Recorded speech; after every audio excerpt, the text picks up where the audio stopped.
ರಜತ್ ಪಾಟಿದಾರ್ ನೇತೃತ್ವದ royal Challengers Bengaluru 7 ವಿಕೆಟ್ಗಳ ಭರ್ಜರಿ ಗೆಲುವನ್ನು ಪಡೆದಿದೆ.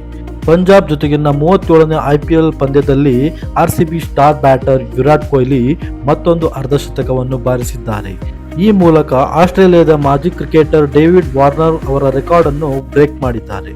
ಹೌದು, IPL ಇತಿಹಾಸದಲ್ಲೇ ಕೊಹ್ಲಿಯು ಅತ್ಯಧಿಕ 50+ ರನ್ ಗಳಿಸಿದವರ ಪಟ್ಟಿಯಲ್ಲಿ ಅಗ್ರಸ್ಥಾನವನ್ನು ಅಲಂಕರಿಸಿದ್ದಾರೆ. ಈ ಮೊದಲು ಆಸ್ಟ್ರೇಲಿಯಾದ ಡೇವಿಡ್ ವಾರ್ನರ್ ಅವರು IPL ಇತಿಹಾಸದಲ್ಲಿ 50+ ರನ್ ಗಳಿಸಿದವರಲ್ಲಿ ಮೊದಲಿಗರಾಗಿದ್ದರು. ಡೇವಿಡ್ ವಾರ್ನರ್ 66 ಬಾರಿ 50+ ರನ್ ಗಳಿಸಿದ್ರೆ, ವಿರಾಟ್ ಕೊಹ್ಲಿ 67 ಸಲ 50+ ರನ್ ಗಳಿಸಿ ಅಗ್ರಸ್ಥಾನವನ್ನು ಪಡೆದಿದ್ದಾರೆ. ಇನ್ನು 3ನೇ ಸ್ಥಾನದಲ್ಲಿ ಶಿಖರ್ ಧವನ್ ಅಂದರೆ 53 ಬಾರಿ 50+ ರನ್ ಅನ್ನು ಬಾರಿಸಿ 3ನೇ ಸ್ಥಾನವನ್ನು ಅಲಂಕರಿಸಿದ್ದಾರೆ. ಹಾಗೆ ರೋಹಿತ್ ಶರ್ಮಾ ಅವರು 45 ಬಾರಿ 50+ ರನ್ ಗಳಿಸಿ 4ನೇ ಸ್ಥಾನವನ್ನು ಅಲಂಕರಿಸಿದ್ದಾರೆ.